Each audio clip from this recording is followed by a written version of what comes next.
Hola a todos los amantes de la historia de Inglaterra, y en especial a los que gustan de los reyes y reinas de la casa Tudor y todo lo relacionado con su espléndida corte. En esta ocasión les traigo un video sobre algunos de los más conocidos castillos y palacios que fueron construidos o mejorados en esa época. En otro video de este canal también se habla de las características arquitectónicas de estas construcciones. Así que pueden encontrar el enlace a ese video en la caja de comentarios. Antes de continuar, demos un vistazo a las más recientes efemérides de estos primeros días de febrero. El 6 de febrero, pero del año 1585, murió Sir Edmund Plowden, nacido en 1519, quien fuera un distinguido abogado inglés, erudito jurídico y teórico durante el periodo Tudor tardío. El 7 de febrero del año 1478, nació Sir Tomás Moro, venerado en la Iglesia Católica como Santo Tomás Moro. Él fue un abogado, juez, filósofo social, autor, estadista y destacado humanista del Renacimiento inglés. También sirvió a Enrique VIII como Lord Gran Canciller de Inglaterra desde octubre de 1529 hasta mayo de 1532. Escribió Utopía, publicado en 1516, que describe el sistema político de un estado insular imaginario. Moro se opuso a la Reforma protestante, dirigiendo polémicas contra la teología de Martín Lutero, Juan Calvino y William Tyndale. Moro también se opuso a la separación de Enrique VIII de la Iglesia Católica, negándose a reconocer a este rey como jefe supremo de la Iglesia de Inglaterra y anulando su matrimonio con Catalina de Aragón. Después de negarse a tomar el juramento de supremacía, Moro fue declarado culpable de traición y ejecutado. En su ejecución, se informó que él dijo: "Muero como un buen servidor del rey y el primero de Dios".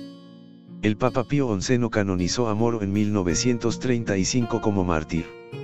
Y el Papa Juan Pablo II en 2000 lo declaró santo patrón de estadistas y políticos. El 8 de febrero, pero del año 1587, murió decapitada María Estuardo, reina de los escoceses. Ella fue reina de Francia por un breve periodo de tiempo y reina de Escocia a la muerte de su padre, Jacobo V, en 1542.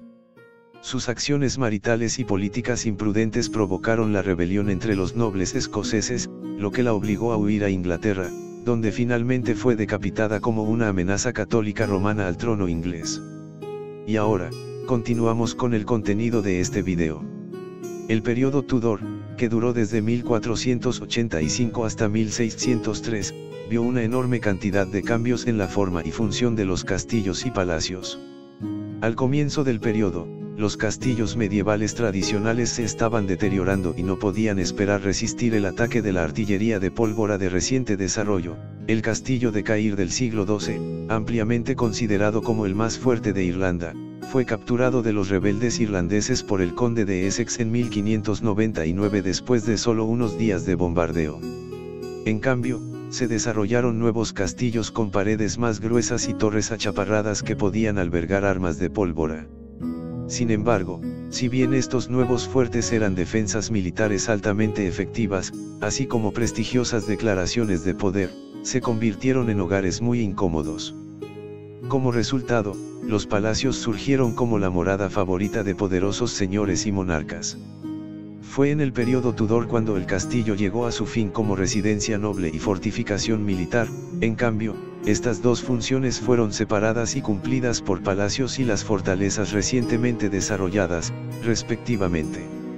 El comienzo de la línea Tudor marcó efectivamente el final del periodo en Escocia y 250 en Inglaterra. Las casas torre, al igual que sus predecesoras medievales, también tenían otro propósito para los señores locales más pequeños, aunque eran más pequeñas que las grandes fortificaciones de piedra de la Alta Edad Media, eran una declaración de riqueza y poder, diseñadas para impresionar a la población local, así como a los señores rivales. A medida que la tecnología de asedio y el diseño de artillería se desarrollaron durante el periodo Tudor, también lo hizo la construcción de castillos. Las torres redondas se utilizaron cada vez más, ya que tenían más posibilidades de desviar el fuego de artillería enemiga. También se construyeron torres más bajas, para permitir a los defensores montar artillería encima de ellas. También surgieron las portiles letterbox, las cuales eran portiles integradas en torres que estarían cubiertas por una pantalla montada en la pared, que se levantaría cuando el arma estuviera lista para disparar. El caponero también desarrolló una especie de pasadizo cubierto que permitiría a la guarnición acceder a las obras exteriores de una fortificación sin estar expuesta al fuego enemigo. En el continente, y más tarde en Inglaterra, los bastiones se convirtieron en una característica de las fortificaciones. Los baluartes eran estructuras que sobresalían de un muro cortina, generalmente de forma angular. Brindaron a la artillería un mayor campo de visión a través de las defensas y también permitirían a los defensores proteger el muro cortina de una fortificación arrojando fuego sobre los soldados atacantes. Muchos de estos desarrollos llegaron muy lentamente a Inglaterra en el período Tudor. Las crecientes tensiones con Francia durante el reinado de Enrique VIII llevaron a la construcción de una serie de los llamados fuertes dispositivos que incorporaron muchos aspectos de la nueva tecnología de castillos. Por lo general, estos fortins se construyeron en forma de trébol o cuadrifolio, formados por 3 o 4 círculos superpuestos. La intención detrás de este diseño era permitir que las armas montadas en el fuerte tuvieran una línea de visión de 360 grados, además, las torres a menudo se colocaban a diferentes alturas para permitir que las piezas de artillería dispararan simultáneamente, sin bloquearse la vista entre sí. Aunque estos fortins a menudo presentaban bastiones, eran semicirculares, y más adelante veremos un ejemplo en el castillo de Dil, a diferencia de los últimos diseños continentales que eran angulares. Los fortins marcaron un cambio muy definido lejos de los estilos de castillos anteriores. Estos nuevos fuertes estaban guarnecidos y tenían una función únicamente militar, construidos completamente sin el tipo de alojamiento de lujo que a menudo era un sello distintivo del castillo medieval. Eran incómodos para vivir, simplemente no correspondían a un noble o monarca medieval temprano que estaba preocupado por proyectar una imagen de su poder y prestigio. Esto explica cómo los palacios llegaron a ser tan populares durante el periodo Tudor. Palacios estilo Tudor. La palabra palacio tiene raíces antiguas. Los palacios en la colina palatina en Roma eran sedes del poder imperial en el Imperio Romano, y la palabra nos viene del francés palais. En pocas palabras, un palacio es una gran residencia y generalmente se asocia con la realeza o el liderazgo religioso. Dentro de un contexto Tudor, la palabra palacio se refiere exclusivamente a las grandes residencias pertenecientes a monarcas u obispos. Como los castillos y fuertes perdieron su función residencial durante el periodo Tudor, los monarcas adinerados tuvieron la oportunidad de construir palacios opulentos con la última moda, creando una residencia que no solo era increíblemente cómoda y lujosa, sino que también serviría como una declaración política y una exhibición de riqueza. En muchos casos, los palacios Tudor más grandiosos tenían una puerta de entrada, que conducía a un patio exterior. No es difícil ver aquí cómo el diseño del palacio estuvo influenciado por elementos de la arquitectura del castillo. El patio exterior también estaría rodeado de edificios que podrían acomodar al personal o invitados, u oficinas para el personal del palacio. También habría otra puerta de entrada que conducía a un patio interior, alrededor del cual se ubicarían los edificios más prestigiosos, que albergarían a las figuras más importantes de la corte. En Greenwich y Outlands, este alojamiento estaba situado en 2 edificios construidos uno frente al otro, paralelos al patio interior. En Richmond y Hampton Court, estos 2 edificios estaban apilados uno encima del otro, formando un bloque más grande. Los palacios de estatus inferior tendrían un solo patio, en lugar de la configuración de doble patio descrita anteriormente. Internamente, los palacios Tudor tenían una serie de características distintivas. Habría un gran comedor para el comedor, y un pasaje en el extremo inferior proporcionaría acceso al personal a las cocinas.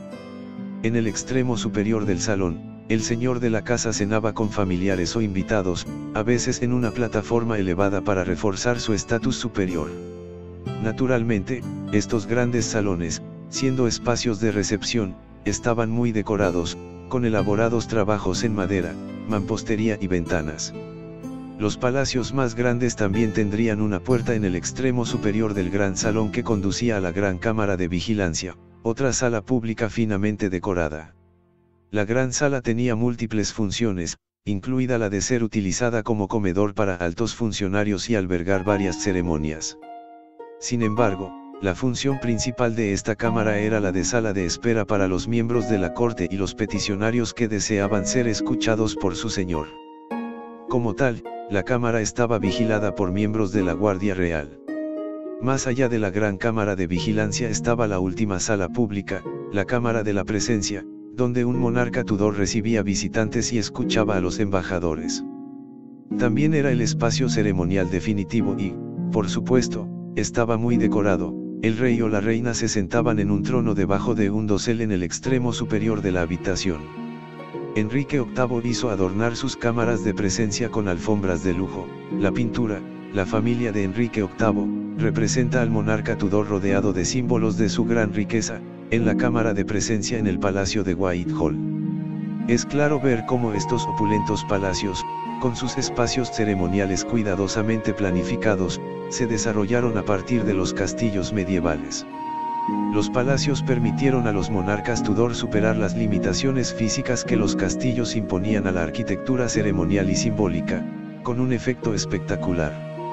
Más allá de las salas públicas, los palacios Tudor también contenían una serie de prestigiosas salas privadas. La cámara privada fue la primera de ellas, y solo las personas de alto estatus, como los invitados y la familia real, podrían acceder. La cámara privada podía usarse para recepciones, pero también era un área privada para relajarse y cenar. También desde esta habitación se podía llegar a las cámaras más internas del palacio. Por lo general, había dos dormitorios reales, el dormitorio oficial más grande y uno más pequeño que el rey usaba en la práctica. Algunos palacios, como Hampton Court y Greenwich, tienen incluso un tercer dormitorio. Junto al dormitorio habría un garderobe, o inodoro, y un armario, la habitación más pequeña utilizada para la oración privada, la conversación y los negocios. Les recuerdo que pueden encontrar el enlace al video con detallada explicación sobre la estructura usual de un palacio estilo Tudor, en la cajita de comentarios. A continuación les mostraré dos listas con algunos ejemplos de castillos y palacios estilo Tudor. Número 1, el castillo de Deal. Uno de los device forts de Enrique VIII, el castillo Deal fue construido entre 1539 y 1540 para proteger la costa de Inglaterra contra la amenaza de invasión de Francia y el Sacro Imperio Romano Germánico. Deal presenta una gran torre central con 6 baluartes semicirculares, así como un foso exterior. En total, el castillo cuenta con 66 posiciones de tiro y tiene elementos elevados para garantizar que las piezas de artillería no bloqueen la línea de visión de las demás. La construcción de Deal, junto con los fuertes de Sandown y Balmer, costó un total de 27.000 libras esterlinas, financiadas principalmente a través de la disolución de los monasterios por parte del rey. Número 2, el castillo de St. Mawes. Otro device fort, St. Mawes, se construyó cerca de Falmouth entre 1540 y 1542 y defendía la desembocadura del río Fal. El castillo es interesante porque está construido con un diseño de hoja de trébol, tiene una torre central circular de 4 pisos, con 3 bastiones redondos adjuntos. Estos baluartes varían en altura para permitir que las piezas de artillería se disparen unas sobre otras y tienen suficiente espacio para albergar 19 cañones. La fortificación costó unas 5.000 libras en construir. Número 3, el castillo de Augenanur. Esta casa-torre data del siglo XVI, fue construida por la familia O'Flaherty de Canet. Es un excelente ejemplo de una casa-torre irlandesa fuerte, con su gran altura, almenas y matacanes, o aberturas sobresalientes en el parapeto que permitirían a los defensores arrojar objetos y misiles sobre los soldados atacantes. Número 4, el castillo de Craignetan. Construido durante la primera mitad del siglo XVI, este castillo escocés está situado en lo alto de un terreno empinado junto al río Netan. Craignetan es un buen ejemplo de uno de los primeros fuertes de artillería, con un muro de 5 metros de espesor para resistir los disparos enemigos, así como bucles de armas para permitir que los defensores respondan. Número 5, el castillo Clononee.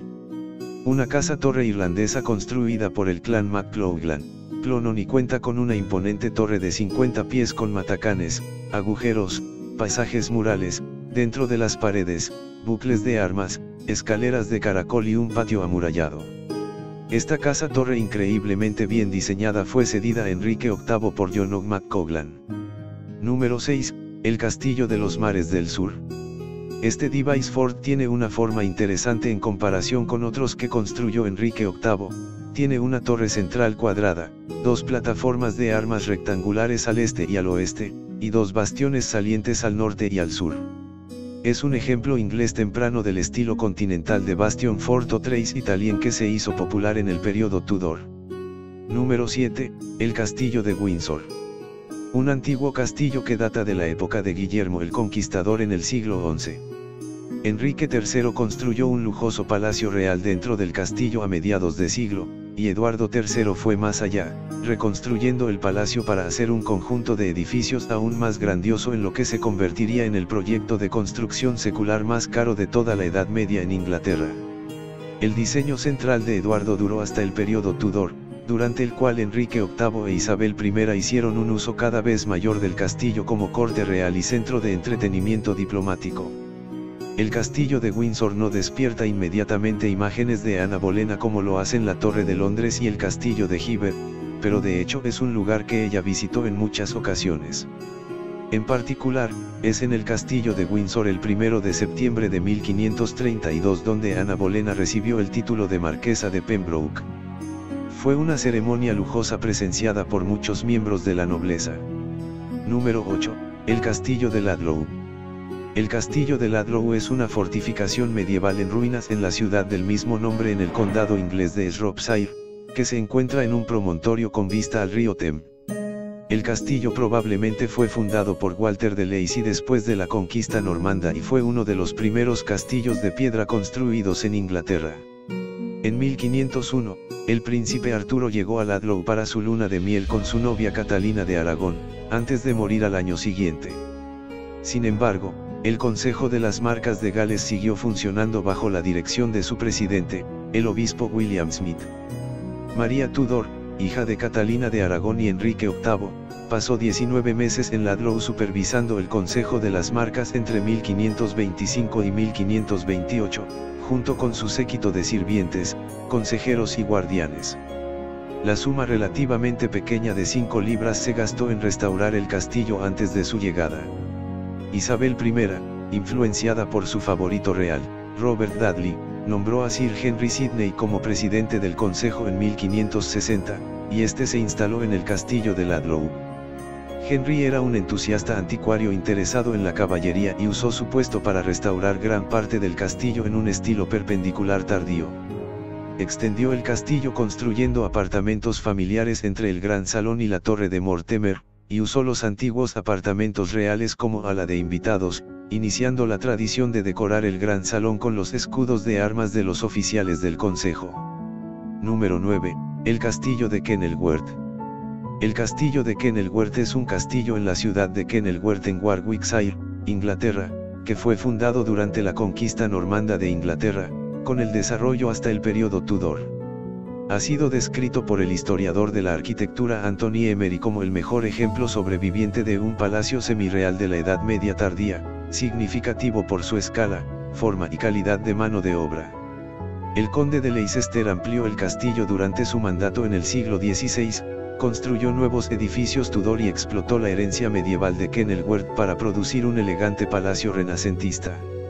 Isabel I visitó en 1566, en 1568 y en 1572, pero el efecto completo del trabajo de Leicester solo fue evidente durante la última visita de la reina en 1575. Leicester estaba ansioso por impresionar a Isabel en un último intento de convencerla de que se casara con él, y no escatimó en gastos. Isabel trajo un séquito de 31 varones y 400 empleados para la visita real que duró 19 días excepcionales, 20 jinetes al día llegaban al castillo para comunicar mensajes reales. Leicester entretuvo a la reina y gran parte de la región vecina con desfiles, fuegos artificiales, hostigamiento de osos, juegos de misterio, caza y banquetes lujosos. Se dice que el costo ascendió a muchos miles de libras, casi llevando a la bancarrota al conde, aunque probablemente no superó las 1.700 libras en realidad. El evento fue considerado un gran éxito y representó la estadía más larga en una propiedad de este tipo durante cualquiera de las giras de Isabel, pero la reina no decidió casarse con el conde. Número 10, el castillo de Hever. El castillo de Hever está ubicado en el pueblo de Hever, en Kent, cerca de Edenbridge, a 48 kilómetros, 30 millas, al sureste de Londres, Inglaterra. Comenzó como una casa de campo, construida en el siglo XIII. De 1462 a 1539, fue la sede de la familia Bolena.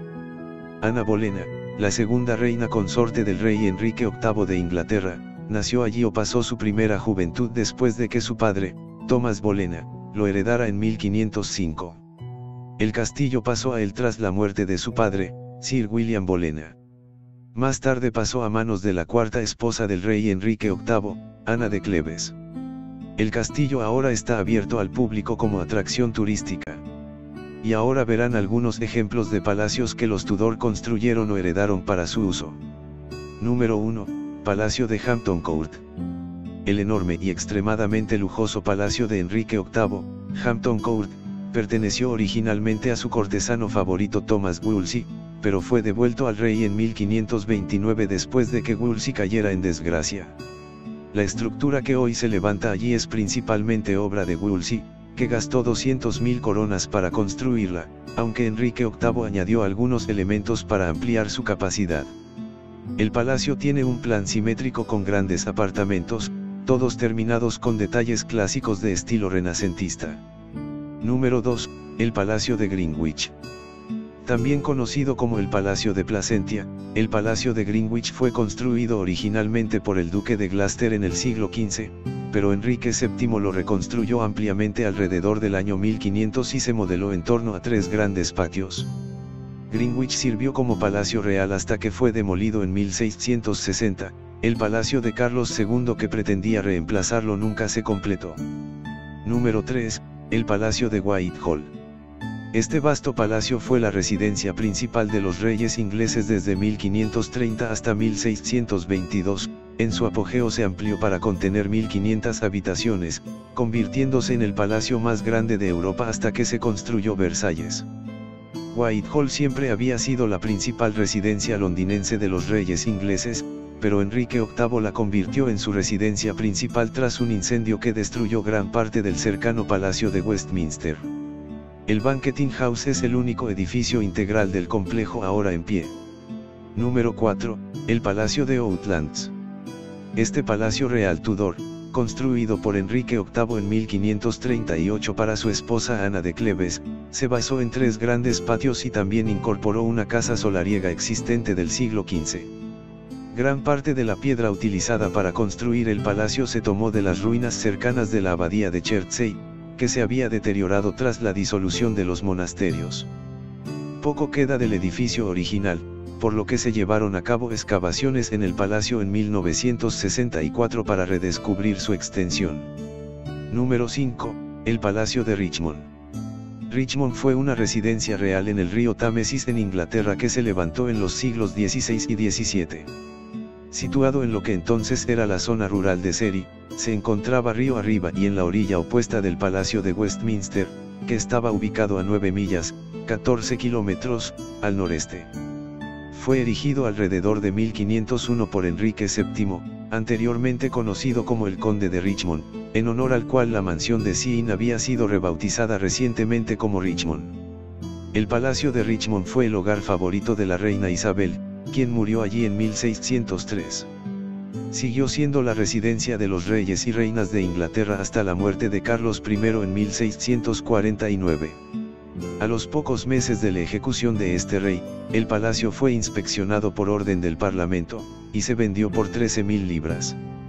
Durante los siguientes 10 años, fue demolido en gran parte, y las piedras y las maderas se reutilizaron como materiales de construcción en otros lugares.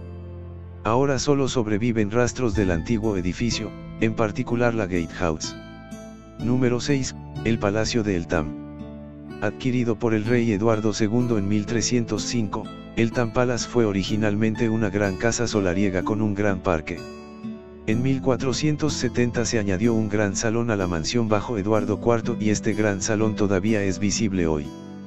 El palacio se utilizó como residencia real hasta el siglo XVI y fue sede de muchas celebraciones navideñas bajo los Tudor. El Tam fue donde creció Enrique VIII y donde él conoció e impresionó al erudito Erasmo de Rotterdam. Al principio de su reinado, Ana Bolena participó en cambios menores en el palacio. Por ejemplo, 10 de las insignias de Ana se insertaron en el cristal de la galería donde solía jugar su hija Isabel. Sabemos que Ana visitó el palacio en varias ocasiones, una de ellas en 1534, cuando su hija Isabel y su hijastra María estaban alojadas allí. Los felices recuerdos de su tiempo con Isabel se verían ensombrecidos más tarde por las acusaciones hechas por la corona de adulterio con su propio hermano que supuestamente tuvieron lugar en el Tam en diciembre de 1535. Después de la reconstrucción del Palacio de Greenwich, el Tam fue menos frecuentado y Enrique VIII fue el último monarca que gastó una cantidad considerable de dinero en el palacio. El Tam finalmente cayó en la ruina total y nunca se recuperó. En 1933, se construyó una casa elaborada en el sitio del palacio original e incorpora el gran salón de Eduardo IV, que cuenta con el tercer techo de vigas de martillo más grande de Inglaterra. La casa se encuentra entre los mejores ejemplos de la arquitectura Art Deco en Inglaterra y también está decorada internamente en el decadente estilo Art Deco. Número 7, Penshurst Place. Penshurst Place es un edificio histórico cerca de Tunbridge, Kent, a 51 kilómetros, 32 millas, al sureste de Londres, Inglaterra. Es el hogar ancestral de la familia Sidney, y fue el lugar de nacimiento del gran poeta, cortesano y soldado isabelino, Sir Philip Sidney. La casa medieval original es uno de los ejemplos sobrevivientes más completos de la arquitectura doméstica del siglo XIV en Inglaterra. Parte de la casa y sus jardines están abiertos al público. Muchos programas de televisión y películas se han filmado en Penshurst. Penshurst Place se amplió después de 1552 cuando el rey Eduardo VI concedió la casa a Sir William Sidney, que había sido cortesano del padre del rey, Enrique VIII. El hijo de Sir William, Henry, se casó con Lady Mary Dudley, cuya familia se vio implicada en el asunto de Lady Jane Grey, aunque el propio Henry escapó a tales implicaciones. Número 8, el Palacio de Gowkin. Gowkin Palace es una antigua casa solariega de Royal Manor of Gowkin en las afueras de Gowkin, cerca del pueblo de Old Gowkin, Surrey. La mansión fue un regalo de la corona y estuvo en manos de numerosos candidatos de la corona hasta 1466, cuando Lady Margaret Beaufort y su tercer marido, Sir Henry Stafford, obtuvieron la mansión por concesión real. Margaret Beaufort fue la madre de Enrique VII de Inglaterra.